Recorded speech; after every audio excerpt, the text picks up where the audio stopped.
સ્તવન કરું, સ્તવન કરું, સ્તવન કરું ઈસુ તારું. વચન સુણીને ગ્રહણ કરું સહુ, તેને પંથે ચાલું. સ્તવન કરું, સ્તવન કરું, સ્તવન કરું ઈસુ તારું.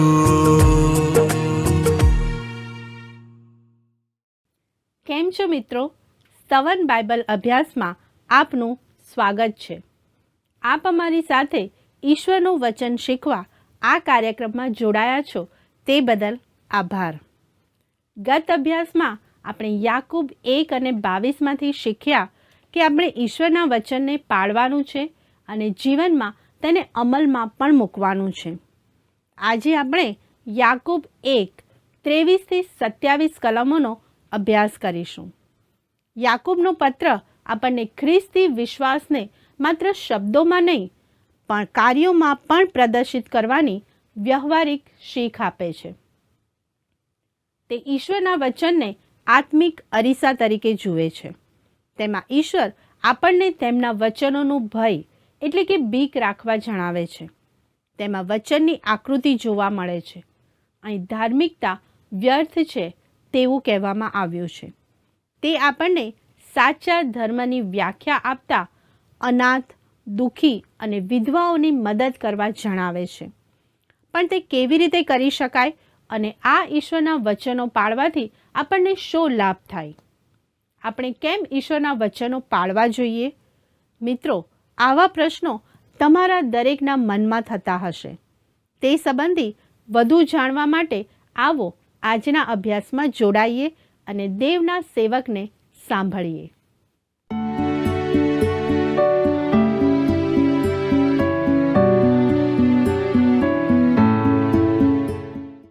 મારા વાલા દર્શક મિત્રો, આજના સ્તવન કાર્યક્રમમાં આપનું હાર્દિક સ્વાગત છે. મિત્રો, ઈશ્વરના પવિત્ર વચનોના અભ્યાસમાં આપ નિયમિત રીતે સામેલ થાવ છો અને આપની પ્રાર્થનામાં અમને યાદ રાખો છો, માટે હું આપનો આભાર માનું છું. પ્રિય મિત્રો, આ દિવસોમાં આપણે સાથે મળીને પવિત્ર શાસ્ત્ર બાઇબલમાંથી યાકૂબના પત્રનો અભ્યાસ કરી રહ્યા છીએ. વાલા મિત્રો, ચાલો આપણા અભ્યાસમાં આગળ વધતા યાકૂબનો પત્ર તેનો પહેલો અધ્યાય તેની 23-27 કલમમાં યાકૂબ ઈશ્વરના વચનને આત્મિક અરીસા તરીકે જુએ છે તે વિશે અભ્યાસ કરીશું, જેમાં આપણે પોતાના આંતરિક માણસને જોઈએ છીએ. માત્ર સાંભળવું કે જોવું પૂરતું નથી. અમલ કરવો અને પ્રેમ પવિત્રતાથી જીવન જીવવું જરૂરી છે. વાલાઓ, આવો આપણે યાકૂબ 1:23 અને 24 કલમમાં આપણને વચનના ભય વિશે જણાવવામાં આવ્યું છે તે જોઈએ. યાકૂબ 1 અને 23મી કલમ જણાવે છે, કેમ કે જે કોઈ માણસ વચન પાળનાર નથી પણ કેવળ સાંભળનાર છે, તે પોતાનું સ્વાભાવિક મોં અરીસામાં જોનાર માણસના જેવો છે. વાલા મિત્રો, અહીં લખ્યું છે પોતાનું સ્વાભાવિક મોં અરીસામાં જોનાર માણસના જેવો. એટલે તે જમાનામાં ચમકતા પિત્તળના ટુકડાને અરીસા તરીકે વાપરવામાં આવતો હતો. અરીસો ખૂબ રસપ્રદ વસ્તુ છે અને અહીં તેને ઈશ્વરના પવિત્ર વચનના પ્રતીક તરીકે દર્શાવવામાં આવ્યો છે. જ્યારે તમે અરીસામાં જુઓ છો ત્યારે તમને તમારું પોતાનું પ્રતિબિંબ દેખાય છે. તમે જેવા છો એવા જ પોતાને જોઈ શકો છો. અરીસો તમને સાચું જ કહેશે. જો ચહેરા પર ડાઘ હોય તો એ જ દેખાશે. એટલે જ આપણે અરીસા સામે વધુ સમય ગાળતા નથી.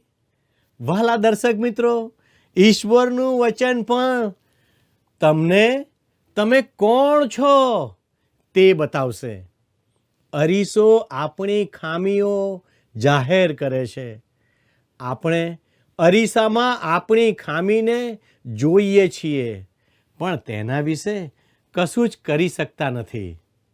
વાલાઓ, આપણા અભ્યાસમાં આગળ વધતા યાકૂબ 1 અને 24મી કલમને નિહાળીએ, અને આ 24મી કલમ આ પ્રમાણે કહે છે, કેમ કે તે પોતાને જુએ છે પછી ત્યાંથી ખસી જાય છે, એટલે તે પોતે કેવો હતો એ તે તરત ભૂલી જાય છે.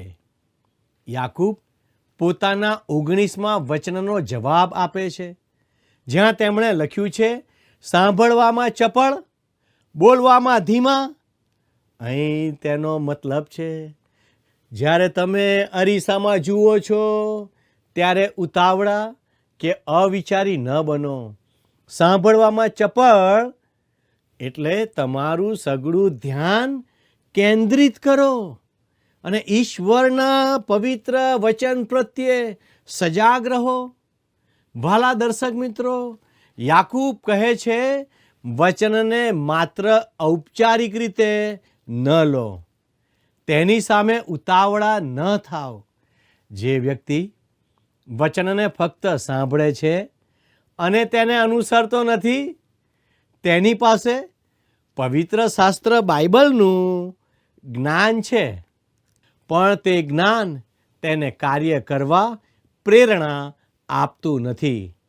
તે એવો માણસ છે જે પોતાનો અસલી ચહેરો અરીસામાં જુએ છે, પછી ત્યાંથી ખસી જાય છે, એટલે તે પોતે કેવો હતો એ તે તરત ભૂલી જાય છે. પ્રિય દર્શક મિત્રો, જેને પોતે પાપી છે એવું વાંચવું ગમતું નથી, તેઓ પવિત્ર શાસ્ત્ર બાઇબલના એવા ભાગો વાંચવાનું છોડી દે છે, મૂકી દે છે, વાંચતો નથી. આ જ કારણે પાપનો મૂળ સંદેશ આજે અપ્રચલિત થઈ ગયો છે. પાપ વિશે તમે ને હું ઓછા સંદેશાઓ સાંભળીએ છીએ. મને લાગે છે કે ઈશ્વરના વચનમાંથી અહીં તહીં માત્ર સુંદર અને મીઠા વચનો પસંદ કરવા કરતાં આખું વચન વાંચવું જોઈએ. ઈશ્વરે કલમો કે વચનોના નંબર આપ્યા નથી, એ તો મિત્રો માણસોએ બનાવ્યા છે. આપણે ઈશ્વરનું વચન જેવું છે તેવું જ સ્વીકારવું જોઈએ. વચન અરીસો છે, તે તમારા દોષ બતાવે છે. મારા પ્રિય દર્શક મિત્રો, તમે ઈશ્વરનું પવિત્ર વચન વાંચો અને તેને પ્રતિભાવ ન આપો તો તે યોગ્ય નથી. ઈશ્વર તમારી પાસે જવાબ માંગે છે, અને જો તમે જવાબ ન આપો તો તમે જ જવાબદાર છો. જેમ કે ડૉક્ટર તમને કહે કે તમને કેન્સરની બીમારી છે અને તમે તેનો ઈલાજ કરો નહીં, તો શું ડૉક્ટર જવાબદાર છે? ના ના ના, બિલકુલ નહીં. ઈશ્વરે તમને પોતાનું વચન આપ્યું છે અને તેને પ્રત્યુત્તર આપવાની જવાબદારી તમારી છે.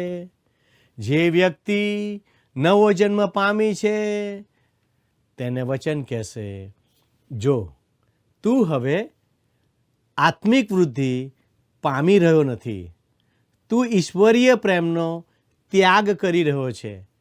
આમ ઈશ્વર પોતાના વચનો વડે આપણને યાદ અપાવે છે અને પાછા બોલાવે છે. વહાલા દર્શક મિત્રો, ઈશ્વરનું વચન એક અરીસો છે જે આપણી ખામીઓ બતાવે છે. આપણે તે જે કહે છે તે ભૂલવું જોઈએ નહીં. વહાલા મિત્રો, હિબ્રુઓનો પત્ર 4 અધ્યાય 12મી કલમમાં લખ્યું છે, કેમ કે ઈશ્વરનો શબ્દ જીવંત, સમર્થ તથા બેધારી તલવાર કરતાં પણ તીક્ષ્ણ છે. તે જીવ તથા આત્માને અને સાંધા તથા મજ્જાને જુદા પાડે એટલે સુધી વિંધનારો છે અને હૃદયના વિચારોને તથા ભાવનાઓને પારખનાર છે. ભલા દર્શક મિત્રો, ઈશ્વરનું વચન, પવિત્ર શાસ્ત્ર બાઇબલ આપણા હૃદયની સાચી લાગણીઓ, વિચારો અને ઈરાદાઓને બહાર લાવે છે. તે આપણને બહારથી નહીં પણ અંદરથી આપણે કેવા છીએ તે સમજવામાં મદદ કરે છે. ભલા દર્શક મિત્રો, પવિત્ર શાસ્ત્ર બાઇબલ આજે પણ સૌથી વધુ વેચાતું પુસ્તક છે, પણ ઓછું વંચાય છે, કારણ કે તે આપણને આપણી અંદરની સાચી હાલત, પાપ, નબળાઈઓ અને જરૂરિયાતો વિશે બતાવે છે. જે જોવું આપણને ગમતું નથી. ભલા દર્શક મિત્રો, બાઇબલ વાંચવું સરળ છે અને બીજાની ભૂલો જોવી પણ સરળ છે, પણ તેમાં તમારું ચિત્ર અને મારું ચિત્ર પણ છે અને એ જોવું મુશ્કેલ છે. ભલા મિત્રો, વચન 25માં આપણને એક ઉદાહરણ આપવામાં આવ્યું છે, તે આપણે વાંચીએ. આવો, યાકૂબનો પત્ર 1 અધ્યાય 25મું વચન.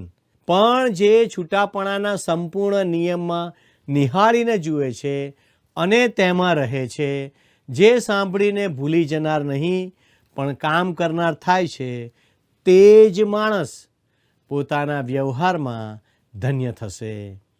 પ્રિય મિત્રો, નિહાળવું એટલે ધ્યાનથી ઊંડે સુધી જોવું. છૂટાપણાનો સંપૂર્ણ નિયમ એ મૂસાનો નિયમ નથી, પરંતુ કૃપાનો નિયમ છે. ભલા મિત્રો, સંત પાઉલ મૂસાના નિયમની વાત કરે છે, જ્યારે અહીં યાકૂબ વિશ્વાસના નિયમની વાત કરે છે. જૂના કરારમાં નિયમમાં પ્રેમ છે અને નવા કરારમાં પ્રેમમાં નિયમ છે. ભલા દર્શક મિત્રો, યોહાનની લખેલી સુવાર્તા તેનો 8મો અધ્યાય અને 36મી કલમમાં લખ્યું છે, માટે જો દીકરો તમને મુક્ત કરે તો તમે ખરેખર મુક્ત થશો. યોહાનની લખેલી સુવાર્તા 14મો અધ્યાય અને 15મી કલમમાં પ્રભુએ એમ પણ કીધું, જો તમે મારા પર પ્રેમ રાખો છો તો મારી આજ્ઞાઓ પાળશો. અને ગલાતીઓનો પત્ર 6 અધ્યાય 2 કલમમાં સંત પાઉલે કહ્યું છે, તમે એકબીજાના ભાર ઉચકો અને એમ ખ્રિસ્તનો નિયમ સંપૂર્ણ રીતે પાળો. આ કયો નિયમ છે? તે તો ખ્રિસ્તનો નિયમ છે. યોહાન તેના પહેલા પત્રમાં 5મા અધ્યાયની 3જી કલમમાં કહે છે, આપણે દેવની આજ્ઞાઓ પાળીએ, એ જ દેવ પરનો પ્રેમ છે. વાલા દર્શક મિત્રો, ખ્રિસ્તમાં જ સાચી સ્વતંત્રતા છે અને એ જ એકમાત્ર સાચી સ્વતંત્રતા છે. જો તમે ખ્રિસ્તમાં છો અને તેમના નિયમો પાળો છો, તો ખાતરી રાખો કે એ નિયમો મુશ્કેલ કે કઠોર નથી. તમે ઈશ્વરનું બાળક છો, એટલે તમને 10 આજ્ઞાઓ તોડવાનો કોઈ અધિકાર નથી. આ નિયમો નબળા અને સામાન્ય માણસો માટે છે, એટલે જેઓ નિયમ તોડે છે તેમની સજા અને વ્યવસ્થા માટે છે. જેમ પ્રામાણિક નાગરિકને કાયદાની જરૂર પડતી નથી, તેમ ઈશ્વરના સાચા બાળકને બાહ્ય નિયમના દબાણની જરૂર નથી. તેના હૃદયમાં ઈશ્વરની પ્રેરણા, આત્મિક સ્વયંસ્ફૂર્તિ અને ઉચ્ચ ઈરાદા વસે છે. તે ગુલામ નથી, તે મુક્ત છે. તે ખ્રિસ્તના પ્રેમમાં મુક્ત છે. વાલા દર્શક મિત્રો, યાકૂબ કહે છે કે વચનને ધ્યાનથી જોવું, તેમાં સતત રહેવું અને કામ કરવું જરૂરી છે. વચન એ અરીસો છે, જેમાં આપણે પોતાના આત્માની અથવા હૃદયની સ્થિતિ જોઈએ છીએ.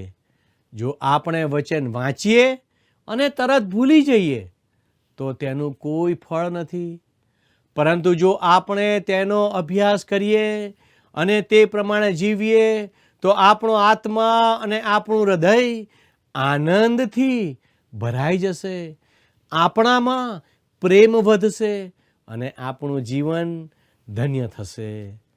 વહાલા દર્શક મિત્રો, આજે ઈશ્વર આપણને ઊંચા ધોરણો આપવા માગે છે, માટે જેટલું વધારે વચન વાંચીશું અને તેનો અભ્યાસ કરીશું તેટલું વધુ શીખીશું અને સાચું જીવન જીવીશું. આ જ છે સાચી સ્વતંત્રતા. નિયમ ગુલામીમાંથી નહીં, પરંતુ ખ્રિસ્તના પ્રેમમાંથી જન્મેલી સ્વતંત્રતા છે. જે વ્યક્તિ આ રીતે જીવે છે તેને ધન્ય છે. આપણે જે રાજ્ય કે દેશમાં રહીએ છીએ તેના બધા કાયદાઓના જાણકાર આપણે નથી, પણ એક પ્રામાણિક નાગરિક તરીકે આપણે માત્ર સામાન્ય નિયમો પાળીએ છીએ અને શાંતિથી જીવીએ છીએ. જો આપણે ઈશ્વર માટે જીવવા માગીએ છીએ તો તેમના વચનોને ચોક્કસપણે જાણવા જ જોઈએ, કારણ કે ઈશ્વરનું વચન એ આપણા આત્મિક જીવનનો આધાર છે. તે વિના આપણે ઈશ્વરનો હાથ પકડી શકતા નથી અને તેમની સાથે ચાલી શકતા નથી. એ જ રીતે જો તમે નવા વિશ્વાસી હો, જો તમે હમણાં જ ખ્રિસ્તમાં આવ્યા હો, તો આત્મિક જીવનમાં અજ્ઞાની હોય તે શરમજનક નથી. પરંતુ જો તમે વર્ષોથી પ્રભુના બાળક છો, વર્ષોથી વિશ્વાસી છો અને હજુ પણ વચનથી અજ્ઞાન છો, તો તે શરમજનક છે, કારણ કે ઈશ્વરે આપણને વચન આપ્યું છે જેથી આપણે તેમને જાણીએ, તેમની સાથે ચાલીએ અને તેમના જેવા બનીએ. અજ્ઞાનમાં રહેવું એ ઈશ્વરની કૃપામાં અપમાનજનક બાબત છે.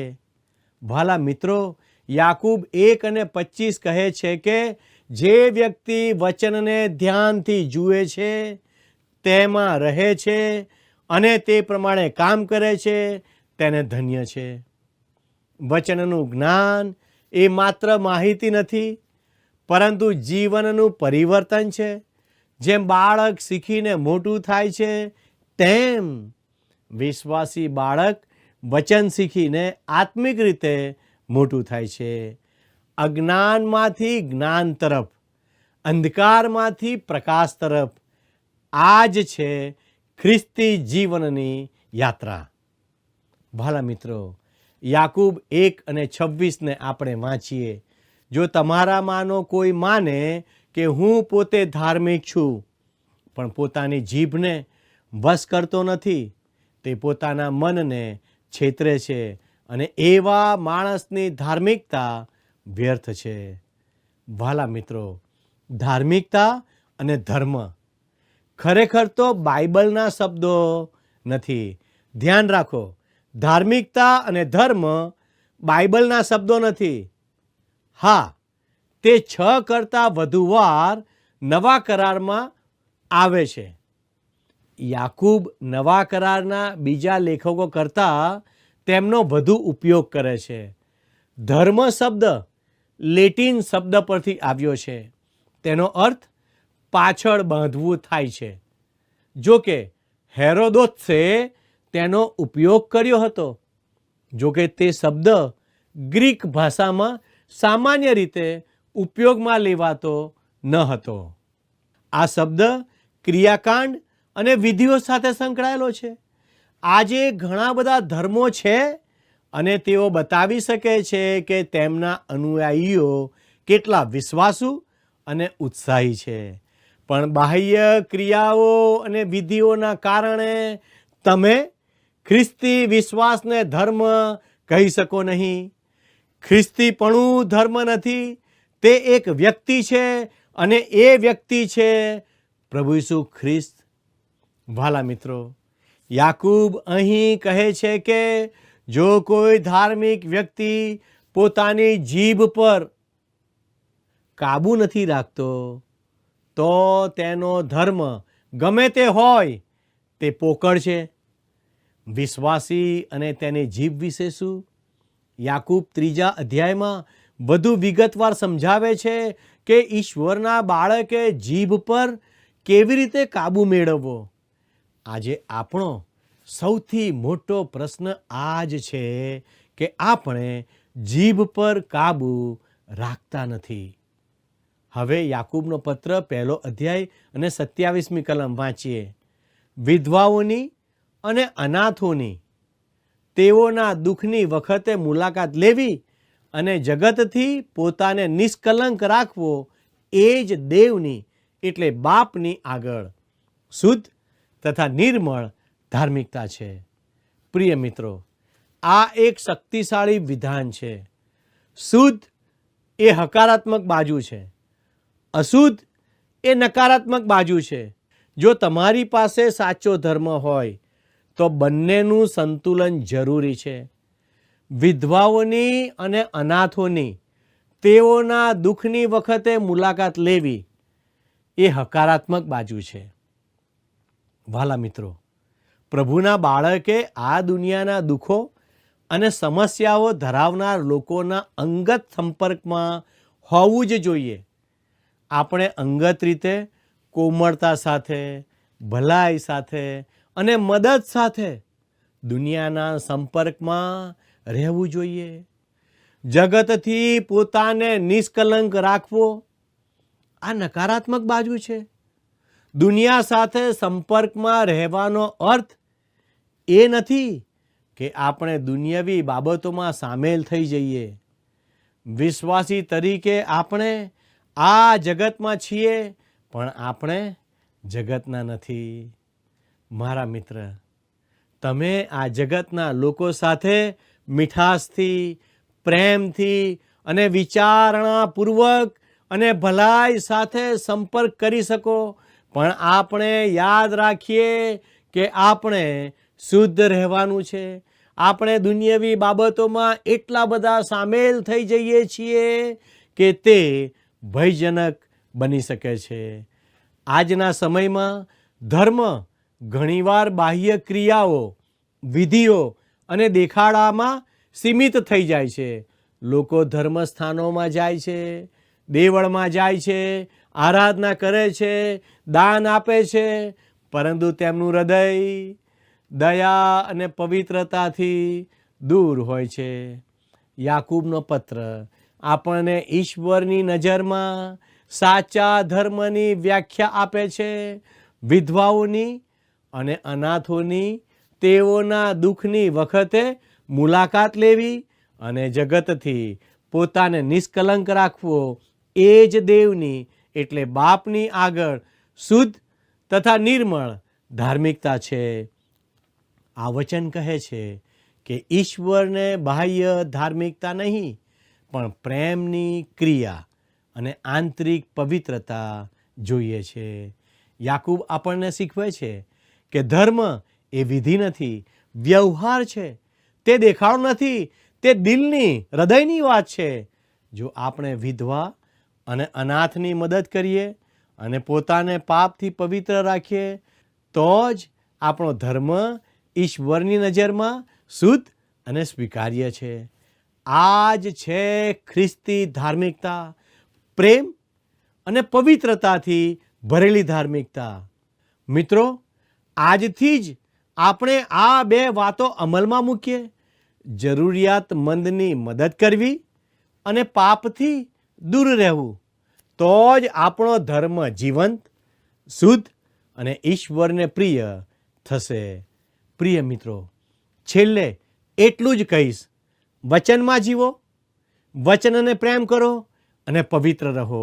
અને જુઓ કેવી રીતે તમારું જીવન ઈશ્વરની નજરમાં ચમકતું થઈ જાય છે. ઈશ્વર આજનો આશીર્વાદ આપ સર્વને આપો. અને આજે આપ સર્વ જ્યાં પણ જાઓ ત્યાં ઈશ્વર આપની સંભાળ રાખે, એ જ પ્રાર્થના સાથે હું આપની વિદાય લઉં છું. આમેન.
મિત્રો, આજે આપણે જોયું કે ઈશ્વરના વચનમાં ભય છે, ઈશ્વરની બીક છે. ઈશ્વરનું વચન અરીસા સમાન છે. અરીસામાં આપણે જેવા છીએ તેવું અરીસો આપણને દેખાડે છે. તેમ આપણું જીવન કેવું છે તે ઈશ્વરના વચનમાંથી આપણને જાણવા મળે છે. આપણે ઈશ્વરના વચનોનું ભય રાખીને જીવવાની જરૂર છે. મિત્રો, દુનિયાના ઘણા એવા મેગેઝિનો છે કે જેમાં તમને તમારી જીવનશૈલી કેવી રાખવી જોઈએ તે બતાવવામાં આવે છે, પણ ઈશ્વરના વચનોમાં બતાવે છે કે કેવી રીતે તમારા પાપોની માફી માંગીને નવું જીવન પ્રાપ્ત કરીને તમારો આત્મા નાશના માર્ગમાંથી બચાવી શકાય. અન્ય પુસ્તકો આપણને દુનિયાવી વાનાઓ તરફ ખેંચે છે, જે આખરે નાશ તરફ લઈ જાય છે. પણ ઈશ્વરના વચનો જેમાં જીવન છે, જેમાં સામર્થ્ય છે અને જે વિશ્વાસને યોગ્ય છે, તે આપણને નવા જીવન તરફ અને સ્વર્ગ તરફ લઈ જાય છે. મિત્રો, તમે આજે નક્કી કરો કે તમારે ઈશ્વરના વચનો વાંચવા જોઈએ કે અન્ય પુસ્તકો. પસંદગી તમારી છે. મિત્રો, આજનો પ્રશ્ન છે, આજના પાઠમાં અરીસા સમાન શું છે? એ. ઈશ્વરનું વચન, બી. ધાર્મિક પુસ્તકો, સી. ઈશ્વરનું મન, ડી. ધાર્મિક ક્રિયાઓ. મિત્રો, ગત પ્રશ્નનો જવાબ છે એ. વચનની માંગણી. મિત્રો, આજના પ્રશ્નનો જવાબ મોકલવા માટે અમારો સંપર્ક નંબર છે 94 29 37 56 10 9429375610. આપના પ્રતિભાવો અને જવાબ જલ્દીથી અમને મોકલી આપશો. આભાર. શું તમને આ કાર્યક્રમ ગમ્યો? અત્યારે જ અમને મિસ કોલ કરો.